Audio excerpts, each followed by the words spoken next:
The gavel didn't just hit the wood, it sounded like a gunshot ending a life. In the heavy silence of the Manhattan courtroom, billionaire Adrian Cross adjusted his silk tie and shot a look of pure, unadulterated triumph at his wife. He had won. He kept the billions, the Hamptons estate, the private jet, and the company. She got nothing but the clothes on her back and a court order to vacate their penthouse by midnight. The press outside was ready to tear her apart as the gold digger who flew too close to the sun. But as Adrian turned to leave, laughing with his high-priced lawyers, he missed the one detail that would cost him everything. Isabella wasn't crying. She wasn't trembling. She was checking her watch. The war hadn't ended. It had just begun. The Honorable Judge Harold P. Calloway, a man whose face looked like it had been carved from granite and disappointment, shuffled the papers on his bench. The courtroom, usually a place of sterile legal proceedings, felt suffocating. It smelled of floor wax and the nervous sweat of paralegals. In the matter of Cross versus Cross, Judge Calloway's voice boomed, rattling the water pitchers on the defense table. This court finds in favor of the petitioner, Mr. Adrian Cross. The prenuptial agreement, dated August 14, 2018, is upheld in its entirety. The defendant, Mrs. Isabella Cross, is to receive no alimony, no claim to the Cross Dynamics shares, and must vacate the marital residence at 432 Park Avenue within 12 hours. The gallery, packed with reporters from the New York Times, TMZ, and the Wall Street Journal, erupted in a low buzz. Pens scratched furiously against notepads. This was the divorce of the decade. Adrian Cross, the golden boy of Silicon Valley, the man who revolutionized quantum computing, had just crushed his wife in court. Adrian stood up. He was 6'2", wearing a bespoke Brioni suit that cost more than most people's cars. He turned to his lead counsel, a shark named Richard Alexandra, from the firm Alexandra, Cooper and Moore. They shook hands firmly, the grip of men who owned the world. Then Adrian turned his eyes toward Isabella. She sat alone at the defense table. Her lawyer, a court-appointed exhausted man named Gary, was already packing his briefcase, looking like he wanted to be anywhere else. Isabella wore a simple black dress, high-necked, unbranded. Her dark hair was pulled back in a severe bun. She didn't look at the judge. She looked straight at Adrian.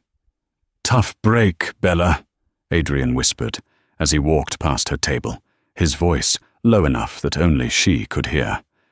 "I told you. You were nothing before me, and you're nothing after me. You should have taken the settlement." The settlement had been a pittance.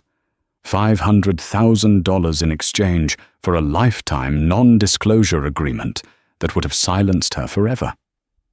She had refused. She had chosen to fight for half of the company she claimed she helped build, and she had lost, spectacularly. "Enjoy the street," Adrian added, a cruel smirk twisting his lips. "I'll have security toss your things onto the sidewalk if you're not gone by 11. Isabella didn't blink. Her face was a porcelain mask. She didn't scream, she didn't throw water in his face, and she didn't beg. She simply picked up her cheap leather folder, placed it inside her tote bag, and stood up. "Goodbye, Adrian," she said. Her voice was steady, terrifyingly calm. It lacked the tremor of a defeated woman. Adrian frowned for a split second, unsettled by her lack of emotion. He expected tears. He fed on them. But before he could analyze it, his PR team swarmed him, guiding him toward the heavy oak doors where the cameras were waiting. Outside the courtroom, the hallway was a chaotic gauntlet. Flashes popped like strobe lights. "Mr. Cross! Mr. Cross! Is it true she tried to blackmail you? Adrian, how does it feel to protect your empire?" Adrian stopped in front of a bank of microphones, flashing his signature charismatic smile. the one that had graced the cover of Forbes 3 times. "Justice was served today," Adrian lied smoothly into the cameras. "It's a tragedy when love turns into greed. I wish Isabella the best in finding her own path, somewhere far away from my life's work. Cross Dynamics is about the future, and today we secured that future." He got into the waiting armored Cadillac Escalade, surrounded by bodyguards. As the heavy door slammed shut, shielding him from the noise, he pulled out his phone and dialed his COO, Nathan. "It's done," Adrian said, loosening his tie. "She's out. Total victory.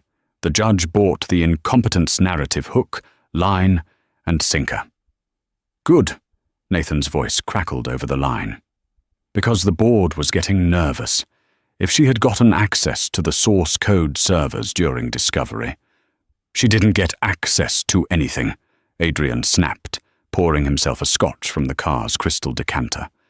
"She's a broke art history major, Nathan. She doesn't know a server from a toaster. The company is safe. The Project Orion launch is a go for next week."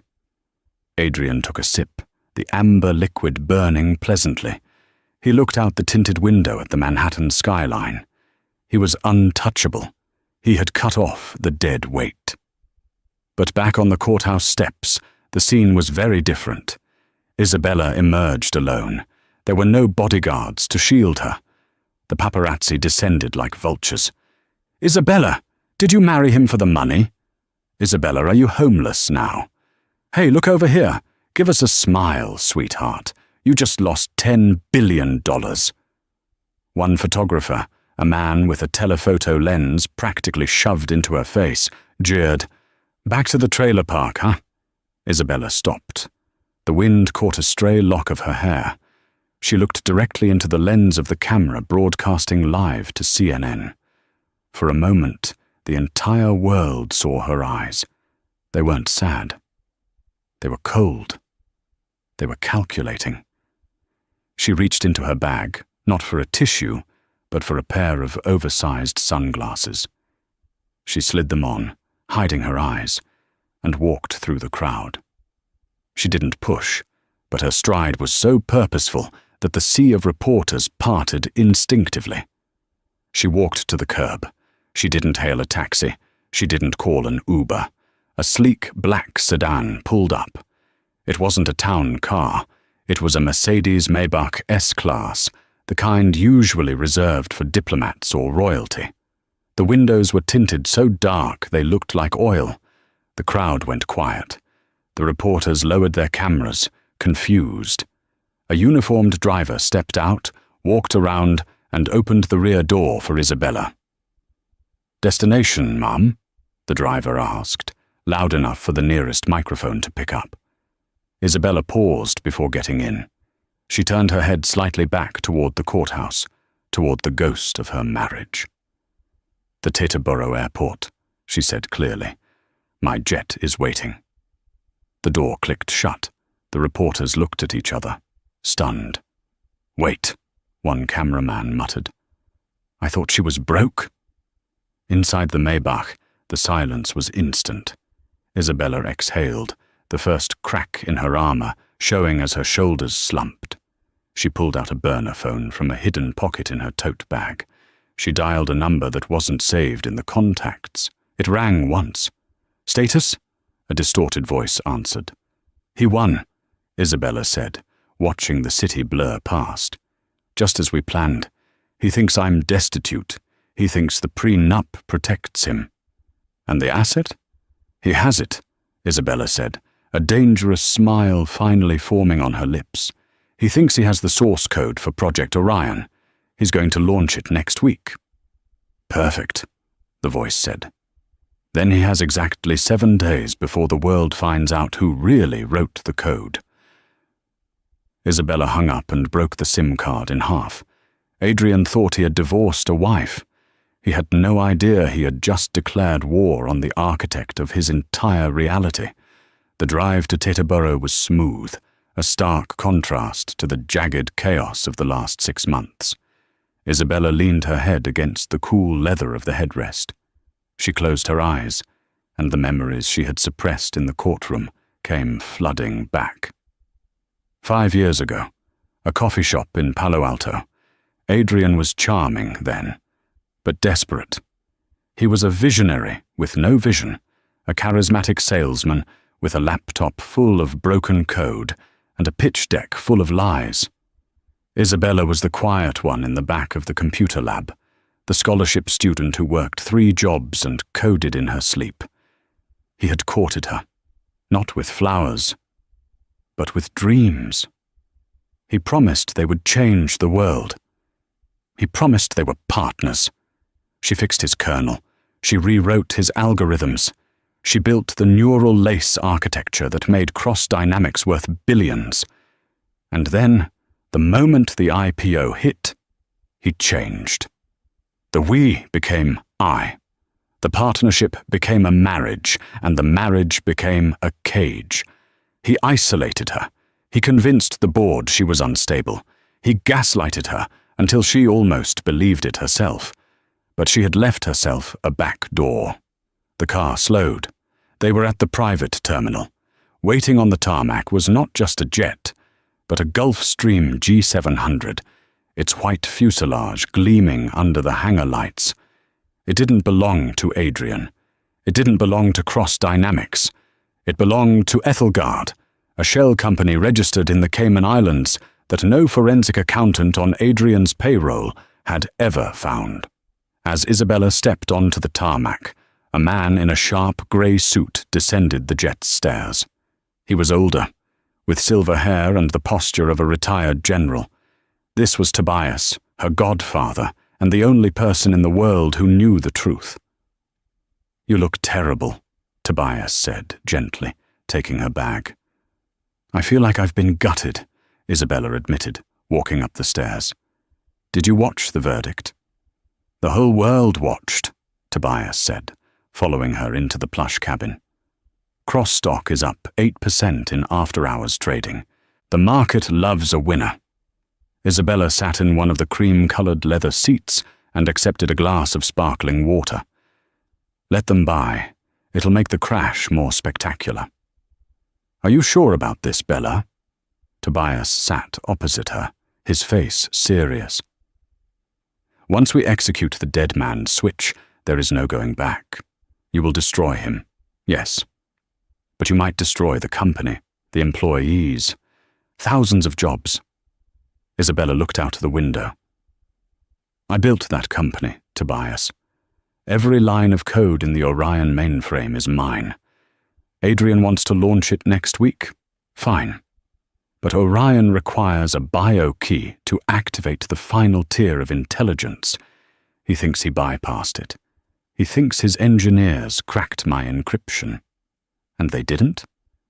They cracked the decoy," Isabella said. "I left a dummy partition. It looks real. It acts real. It even runs simulations.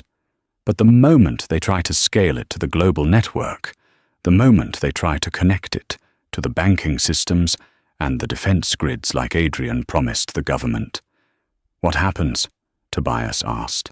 Isabella took a sip of water. "It sings." "It sings?" "It reverts to its factory setting," she explained. "It deletes the proprietary kernel and replaces it with a broadcast loop of the very first video recording we ever made. The one where Adrian admits he can't code to save his life." Tobias let out a low whistle. "He'll be humiliated. The stock will tank." "It's not just humiliation," Isabella said, her voice hardening. "The contract he signed with the Department of Defense for Project Orion requires a security clearance level that is dependent on him being the sole creator of the IP. If it comes out that he stole it, that he defrauded the US government—" "Prison," Tobias finished. "Federal prison." "Federal prison," she echoed. "For a very long time." The pilot's voice came over the intercom. "Ms. Alexandra, we are cleared for takeoff to Zurich." Isabella nodded. She was going back to her maiden name. Alexandra. Zurich? Tobias asked. I thought we were going to London. Change of plans, Isabella said, pulling a tablet from her bag. I need to visit a bank vault in the Bahnhofstrasse. There's a physical ledger there. The original handwritten notes from 2017. Adrian destroyed the digital copies, but he forgot I'm old-fashioned. As the jet roared down the runway, leaving New York and Adrian Cross behind, Isabella opened her laptop. She logged into a secure server. On the screen, a countdown clock was ticking. -6 days, 14 hours, 22 minutes until launch. In his penthouse overlooking Central Park, Adrian Cross was currently popping a bottle of Dom Perignon, surrounded by sycophants, toasting to his freedom. He had no idea that the woman he had just discarded was currently 30,000 feet above him, holding the detonator to his entire life. One more thing, Isabella said, typing a command into the terminal. He froze my credit cards, right? All of them, Tobias confirmed. You technically have $0 in the US banking system. Good thing I don't bank in the US. She hit enter. I just bought 5% of his competitor's stock using the offshore trust, and I want to send a little gift to his launch party next week. A gift? A wreath, Isabella said coldly. Lilies. The kind you send to a funeral. 3 days after the verdict, the atmosphere inside the Cross Dynamics headquarters in Hudson Yards was electric, bordering on hysterical. The offices were a sprawling glass and steel testament to Adrian's ego, featuring floating staircases, sleeping pods, and a view that dominated the Manhattan skyline. In the center of the frantic activity was the war room, a secure, soundproofed glass box where the upper echelon of the company was preparing for the Project Orion launch. Adrian Cross paced the length of the room, his shoes clicking rhythmically on the polished concrete floor. He was shouting into a headset. I don't care about the beta variants, General. The latency is 0. 0. We are talking about real-time global encryption cracking. Yes, Tuesday. The President will be there. You bring the checkbook, I bring the future. He ripped the headset off and tossed it onto the mahogany conference table. The DOD is twitchy, Adrian muttered to Nathan, his COO. They're hearing rumors. Rumors? Nathan asked, looking up from a tablet that was displaying a sea of green stock tickers. Rumors that the source code is unstable without Isabella. Adrian spat the name out like a curse word. They think she was the magic. I need to prove she was just the assistant. Well, Nathan hesitated, glancing at the man hunched over a bank of monitors in the corner. Brody is having issues. Brody was the new lead architect. He was 24, brilliant, arrogant, and completely terrified. He had been hired to replace Isabella 3 months ago, poached from Google with a salary that could buy a small island. Right now he was sweating through his hoodie. Brody, Adrian barked. Report! Brody jumped. Mr. Cross. Sir, we're running the Level 5 simulations. The interface is beautiful. The UI is slick. But what?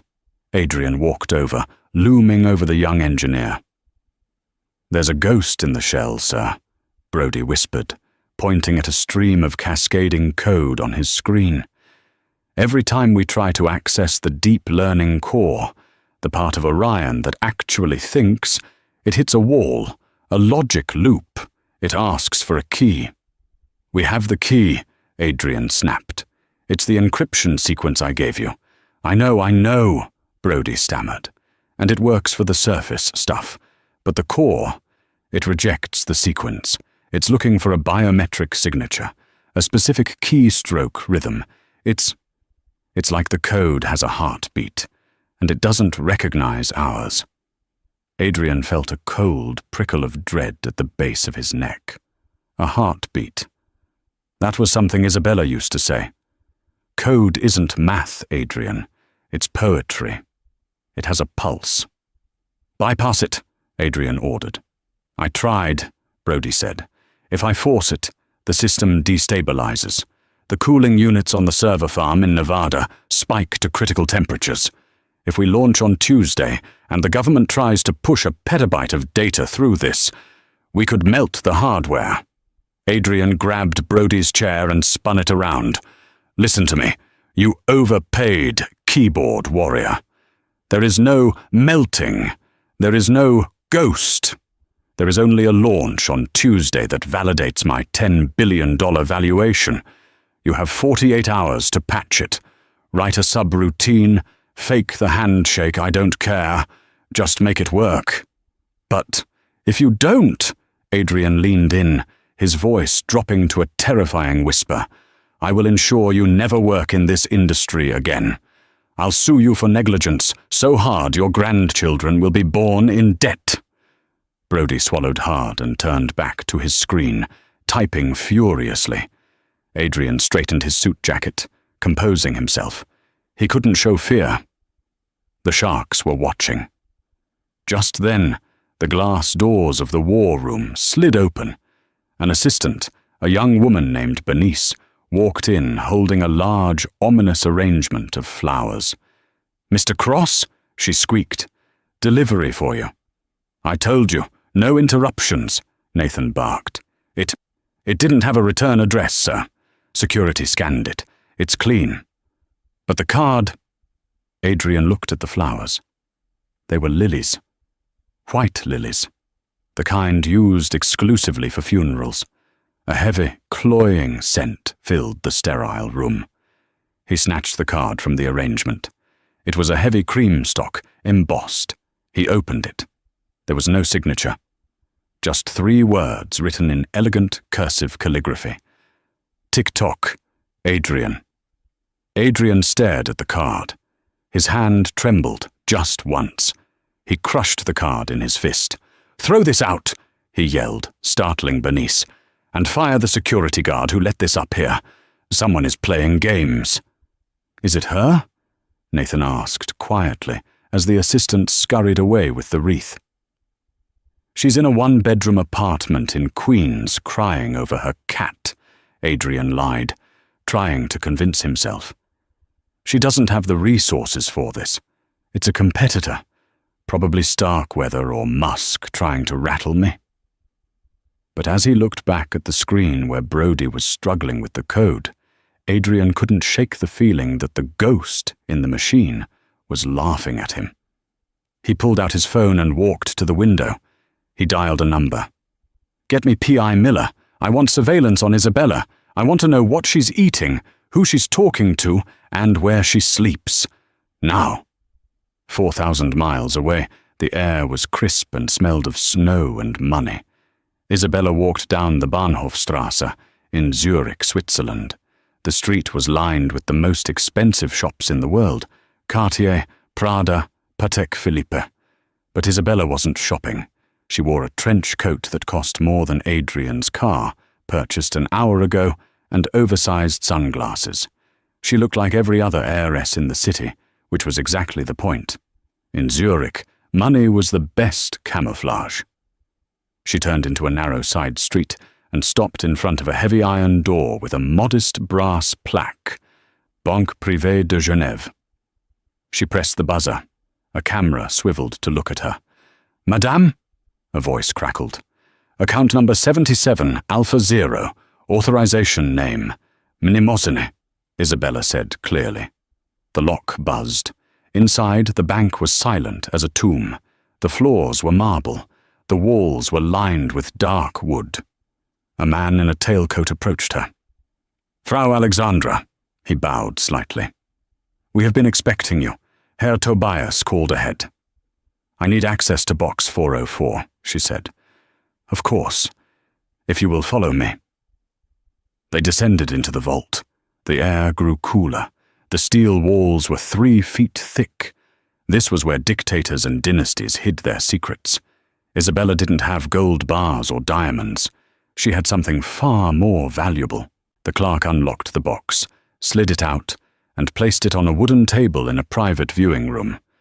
He bowed and left her alone. Isabella opened the box. Inside lay a single, leather-bound notebook. It was tattered, coffee-stained, and filled with her handwriting. She ran her fingers over the cover. The red ledger. Years ago, when she first started coding the neural architecture for Orion, she didn't trust the cloud. She didn't trust servers. So, she wrote the core logic by hand first. Every algorithm, every backdoor, every fail-safe. It was the only physical proof that she was the author, not Adrian. During the divorce, Adrian's lawyers had subpoenaed every hard drive and cloud account she owned. They destroyed her digital footprint. They claimed she was just a muse, a graphic designer who made things look pretty while Adrian did the heavy lifting. But they didn't know about the notebook. She opened it to the last page. There, written in red ink, was a string of alphanumeric characters. Override sequence. Orion Omega Fall. She took a picture of the page with her burner phone. Then she placed the notebook back in the box. It was safer here than with her. Her phone vibrated. She looked at the screen. It was a blocked number. She knew who it was. The wreath had been delivered 2 hours ago, New York time. He would be spiraling by now. She answered, saying nothing. Isabella. Adrian's voice was tight, controlled, but she could hear the strain. Hello, Adrian, she said pleasantly. How are things in the war room? I hear lilies are in season. Cut the crap, he hissed. What did you do to the code? I didn't do anything, she replied, examining her fingernails. I simply left, and it seems the code misses its mother. Fix it, he commanded. I know you built a back door. Give me the key and I'll revisit the settlement. Isabella laughed. It was a genuine, dark laugh. Revisit the settlement? You mean the one where you left me with nothing? I'll give you $5 million, Adrian said quickly. Cash. Wire transfer right now. Just give me the patch for the bio key. $5 million? Isabella mocked. Cross Dynamics is valued at $40 billion pending the launch. You're offering me crumbs, Adrian. Again. $10 million, he countered, and I won't press charges for corporate sabotage. Sabotage implies I broke something, Isabella said, her voice dropping to a steely chill. I didn't break it, Adrian. It's working exactly as designed. It's waiting for the creator. And since you swore under oath in federal court that you were the creator, you should be able to fix it, right? Silence on the other end. She could hear him breathing. You committed perjury, Adrian, she continued. You lied to the court, you lied to the shareholders, and most importantly, you lied to the Department of Defense. Do you know what the penalty is for defrauding the military with a faulty security system? You can't prove anything, Adrian snarled. I scrubbed your drives. You have nothing. I'm in Zurich, Adrian, she whispered. The line went dead silent. Why are you in Zurich? He asked, his voice trembling for the first time. Because the Swiss appreciate privacy, she said. And they appreciate paper trails, specifically the handwritten ledger from 2017 that outlines the entire Orion architecture. The one you forgot I kept in my grandmother's safety deposit box before I moved it here. That book doesn't exist, Adrian said, panic rising. It does, and I just authenticated it with a notary.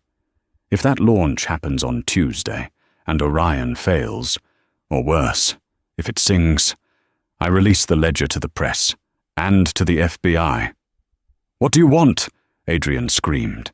She could hear the desperation now. Name your price. I don't want your money, Adrian, Isabella said, standing up and buttoning her trench coat. I want your reputation. I want the world to know you're a fraud. I want to watch the boy genius crumble. I will find you, Adrian threatened. I have people. You have no one, she cut him off. You have employees who fear you and lawyers who bill you. I have the truth." She hung up. Isabella walked out of the bank and into the blinding white sunlight. She felt lighter. But she knew the danger had just spiked. Adrian was a narcissist, and a narcissist cornered was a dangerous animal. He wouldn't just try to fix the code now, he would try to eliminate the obstacle. As she turned the corner, a black van with tinted windows slowly rolled past her. It didn't stop, but it slowed down. Isabella didn't look at it. She kept walking, her heart hammering against her ribs. She tapped her earpiece. "Tobias?" "I see them." Tobias's voice came through, calm and reassuring. "Two men. Ex-military contractors. Adrian hired cleaners. Do not go back to the hotel." "Where do I go?" "Train station," Tobias directed. "The crowds are your friend. We need to get you to the safe house in the Alps. If they catch you before Tuesday, they won't just ask for the password." Isabella merged into a group of tourists. The game of cat and mouse had officially moved from the digital world to the physical one, and Adrian Cross was playing for keeps.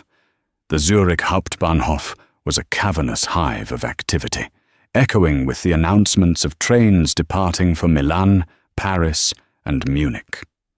Isabella moved through the throngs of commuters, her head down, her heart beating a frantic rhythm against her ribs. "Platform 9, Tobias's voice crackled in her ear. "The intercity to Zermatt leaves in 4 minutes. Get on the third car. It's the busiest." Isabella didn't look back. She knew the black van had been abandoned for a foot pursuit.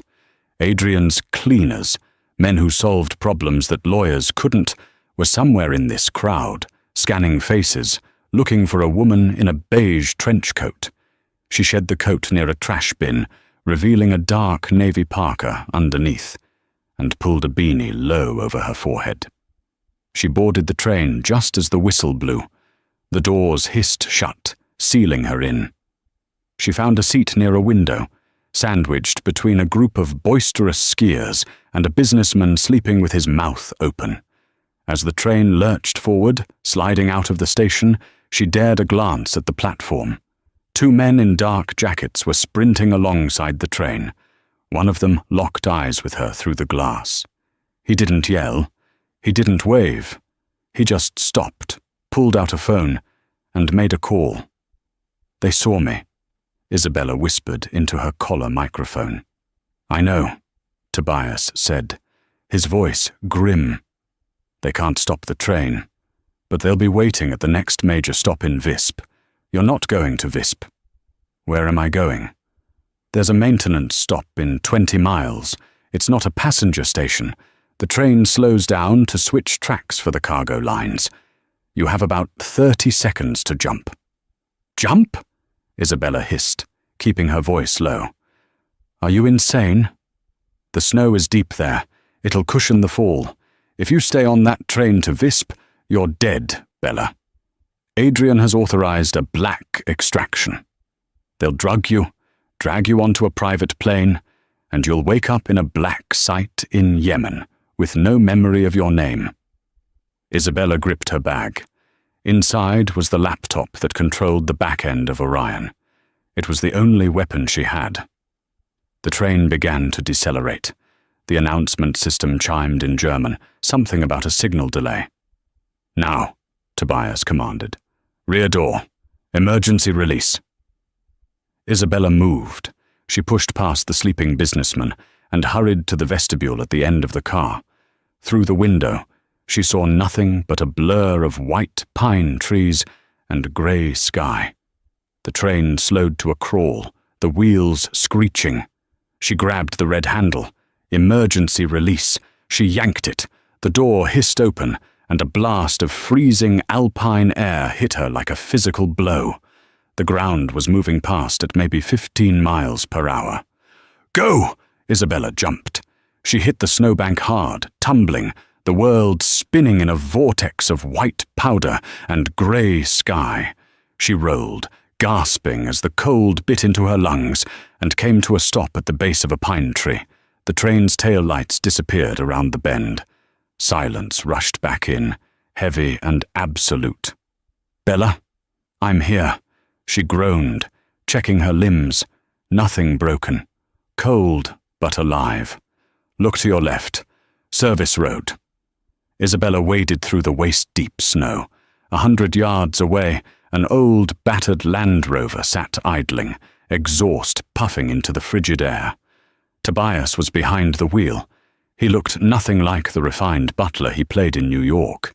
He was wearing tactical gear, his eyes scanning the perimeter. "Get in," he said, as she scrambled into the passenger seat.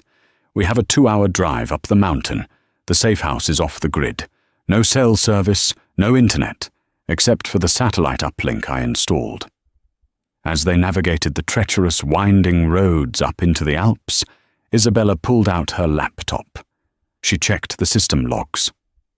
"They're trying to brute force the password," she said, watching the lines of red code scroll by. "Brody is desperate. He's running a dictionary attack on the kernel." "Will he get in?" Tobias asked, navigating a hairpin turn. "No, but he might trigger the failsafe early." Isabella typed a command. "I'm locking them out completely until the launch sequence initiates. Let them sweat for the next 24 hours. Back in New York, it was 3 a.m. Adrian Cross hadn't slept. He was in his office, staring at a wall of monitors. His phone rang. It was the leader of the extraction team. "We lost her." Adrian threw his coffee mug against the wall. It shattered, spraying dark liquid over his awards cabinet. "How do you lose a woman on a train?" he screamed. She jumped. "We found footprints leading to a vehicle extraction. It was planned, sir. She has support. Professional support." Adrian ran a hand through his hair. He was unraveling. The narrative he had sold the world, that Isabella was a helpless, incompetent leech, was falling apart. She was outmaneuvering him at every turn. "Find her," Adrian whispered. "I don't care what it costs. Burn the Alps down if you have to." Tuesday, the launch. The Lincoln Center had been transformed into a temple of technology. Blue lasers sliced through the air, projecting the logo of Cross Dynamics, a stylized atom, onto the clouds above Manhattan. The red carpet was swarming with the elite, tech moguls, Hollywood A-listers, senators, and, seated front and center, the Secretary of Defense. Adrian Cross stood backstage, checking his reflection in the mirror. He looked perfect. The makeup artist had covered the dark circles under his eyes. His suit was sharp enough to cut glass, but his hands were shaking so badly he had to clasp them behind his back. "Status!" he barked into his lapel mic. We think we have a bypass," Brody's voice came through, sounding like he was on the verge of a stroke. "We isolated the bio-key partition. We're going to route the live demo through a simulator. It won't be the real AI, but the audience won't know the difference." "And the government contract?" Adrian hissed. "They want to see the real-time decryption." "We'll fake it," Brody said. "We preloaded the decryption keys for the demo. It'll look instant. We just need to survive the hour, sir. Then we can rebuild the code from scratch later." It was a house of cards built on a foundation of dynamite, but it was the only play they had. "Ladies and gentlemen," the announcer's voice boomed, shaking the auditorium, "please welcome the visionary, the architect of tomorrow, Adrian Cross." The music swelled. Hans Zimmer, commissioned specifically for this moment. Adrian walked out onto the stage. The applause was deafening. He smiled, that billion-dollar smile, and waved. "Thank you," he said, his voice smooth, commanding the room. "Tonight we don't just step into the future, we build it." He launched into his speech. It was mesmerizing. He spoke of safety, of a world without cybercrime, of a defense network so advanced it could stop wars before they began. He was selling safety to a terrified world. In the Swiss Alps, inside a cabin buried under 5 feet of snow, Isabella and Tobias sat in front of a bank of monitors. They were watching the live stream. "He's good," Tobias admitted. "I almost believe him." "He believes himself," Isabella said. "That's why he's dangerous." On the screen, Adrian walked over to a massive obsidian pillar in the center of the stage. This was the interface for Orion. "And now," Adrian said, raising his hand, "I'm going to show you the impossible. I'm going to ask Orion to decrypt the 512-bit security key of a remote server in under 3 seconds, a task that would take a supercomputer 10,000 years. He placed his hand on the scanner. "Orion," Adrian commanded. "Awake." The stage lights dimmed. The pillar pulsed with blue light. In the Alps, Isabella's fingers hovered over her keyboard. "Wait for it," she whispered. "Wait for the handshake." On the stage, the screen behind Adrian lit up. Lines of code began to scroll. The crowd gasped in awe. "Processing!" The synthesized voice of the AI boomed. "Bypass active," Brody whispered into Adrian's ear. "We're good. It's running the simulation." Adrian relaxed. He felt a rush of euphoria. He had done it. He had pulled off the greatest con in history. "Decrypting," the AI said. Then Isabella hit Enter. The command shot through the satellite uplink, bounced off a server in Singapore, tunneled through the firewall in New York, and slammed into the Orion mainframe. Override command. Truth protocol initiated. On the giant screen at Lincoln Center, the blue code turned red. Adrian's smile faltered. "Orion?" The AI's voice changed. It wasn't the smooth female alto anymore. It was mechanical, jarring. "Error, unauthorized user. Biometric mismatch. Creator not detected." The crowd murmured. Adrian laughed nervously. "Ah, the security is so tight, it doesn't even recognize me today. Let me try again." He pressed his hand harder on the scanner. "Orion. Override. Authorization. Cross Alpha 1. Access denied." The voice boomed, louder this time. "System integrity compromised. Reverting to original source material." "Cut the feed," Adrian hissed into his mic. "Cut the video." "I can't," Brody screamed in his ear. "I'm locked out. It's taking over the AV system." Suddenly, the massive screen behind Adrian flickered. The sleek graphics of the Cross Dynamics logo disappeared. In their place, a grainy, shaky video appeared. It was a recording from a webcam. Dated 5 years ago. The audience went dead silent. On the screen, a younger Adrian was sitting on a messy couch, holding a beer. He looked drunk. He was talking to someone off camera. "Bella, I don't get it." The video Adrian slurred. "I don't understand the loop. I can't write this stuff. It's too hard. Why can't I just be the face? You write it. I sell it. No one needs to know." A woman's voice, Isabella's voice, came from behind the camera.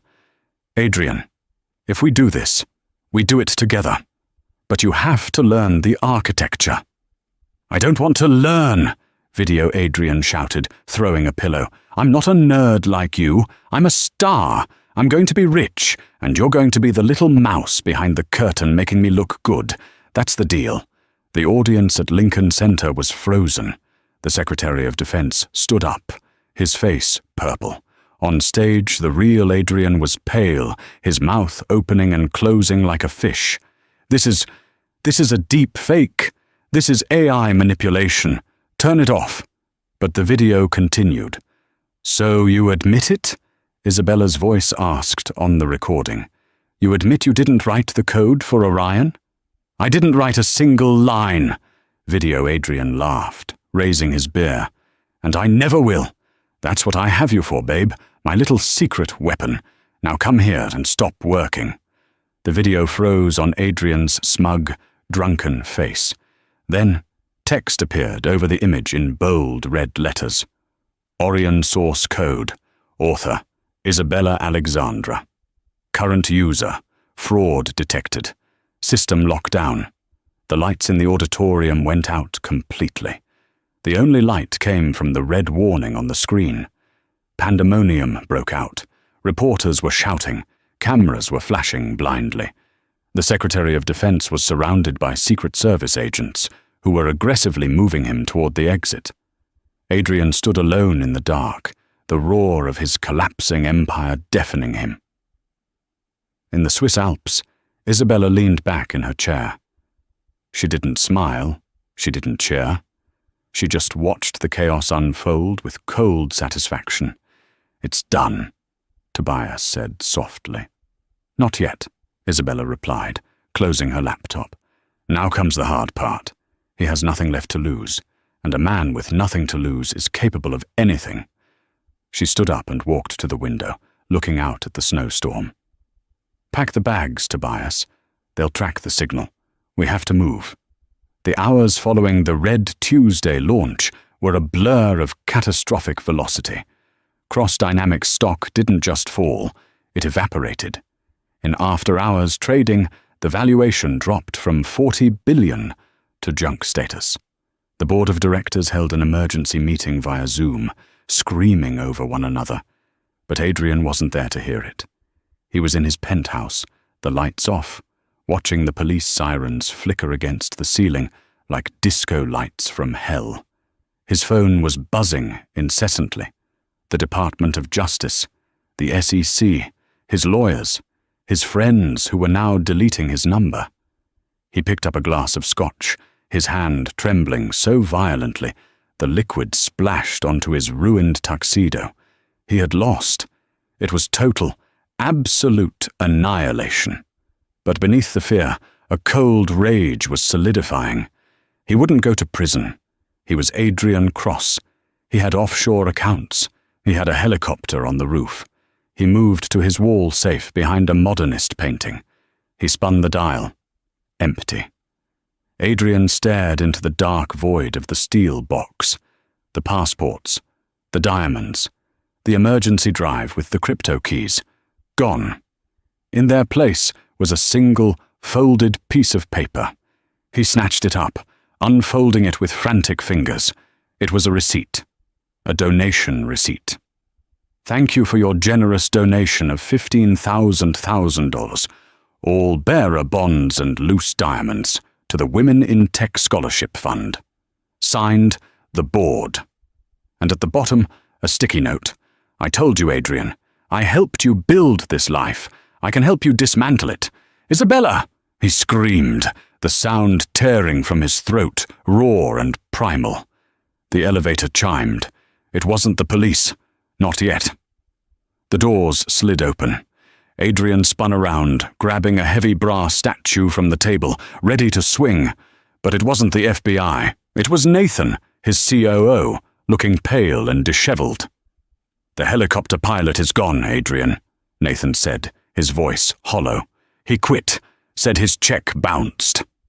"Fly it yourself," Adrian roared. "Get me to Teterboro."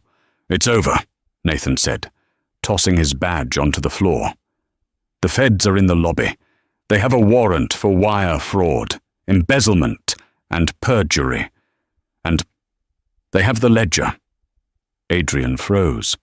"The ledger?" Isabella sent it to the New York Times an hour ago. They just published the scans. Handwriting analysis confirmed it. She wrote Orion. "You stole it. It's trending worldwide."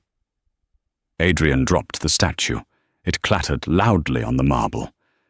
"She can't do this to me," he whispered, pacing frantically. "I am the face. I am the brand." "You're a liability," Nathan said, backing away toward the elevator. "I just cut a deal, Adrian.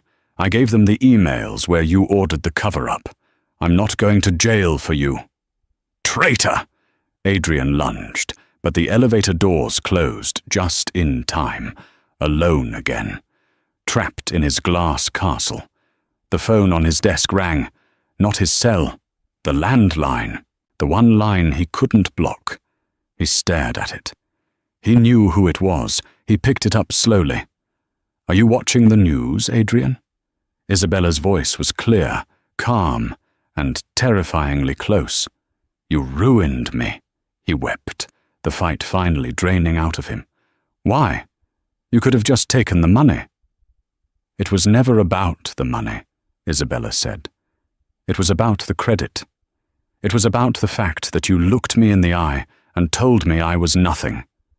You told the world I was a gold digger." "I can fix it," Adrian pleaded. "I'll make a statement. I'll say we were partners. Just tell them to stop. Tell the FBI it was a misunderstanding." "I can't do that, Adrian," she said, "because I'm not your partner anymore. I'm your landlord." "What?" "Cross Dynamics filed for bankruptcy protection 20 minutes ago," Isabella explained. "The creditors panicked. They auctioned off the debt. And guess who bought it?" Adrian fell to his knees. "No. I own the building you're standing in. I own the chair you're sitting on. And I own the name Cross Dynamics. My first act as majority owner will be to rebrand. I'm thinking, Alexandra Systems has a nice ring to it, doesn't it?" A pounding started on the heavy oak doors of the penthouse. "FBI, open up!" "They're here, Adrian," Isabella said softly. "Fix your tie. You always wanted to be famous. You're about to be on every channel in the world." "Isabella, please. Goodbye, Adrian."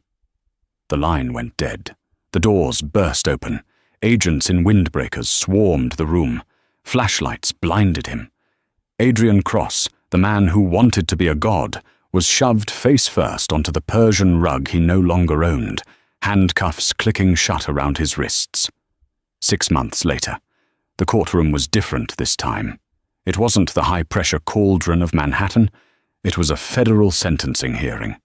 Adrian Cross, looking gaunt and wearing an orange jumpsuit, stood before the judge.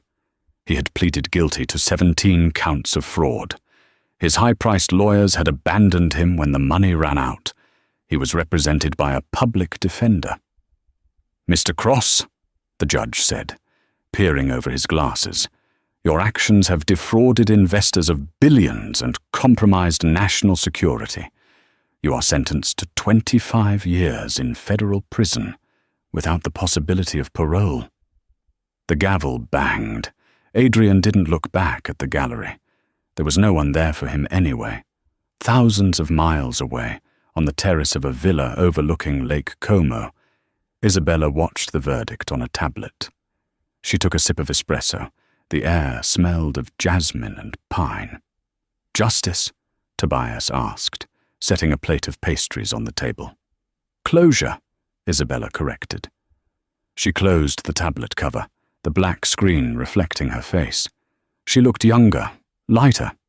The weight of the secret was gone. "The new launch is scheduled for tomorrow," Tobias noted. "Alexandra Systems. The stock is already up 200% on the rumors of the new Orion patch." "Let it rise," Isabella said, standing up and walking to the railing. Below, the blue water of the lake sparkled. "I'm not the CEO, remember? I appointed a board. I'm just the founder." "And what will the founder do now?" Isabella smiled. It was the first time in years her smile reached her eyes. "I'm going to paint," she said. "And maybe I'll learn to fly that jet myself." She turned away from the view, walking back into the house that was bought with her own money, earned by her own mind.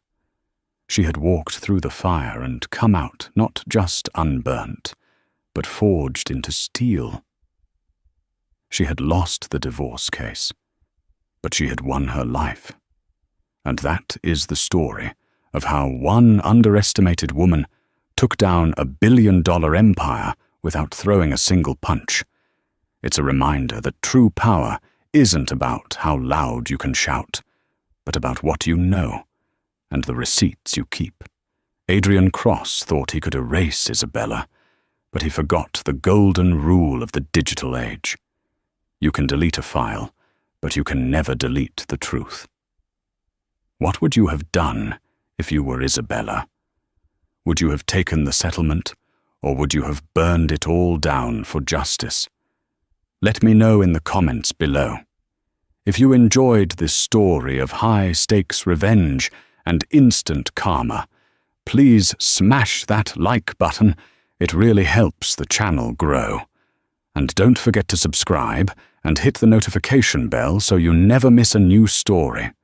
Thanks for watching, and I'll see you in the next one.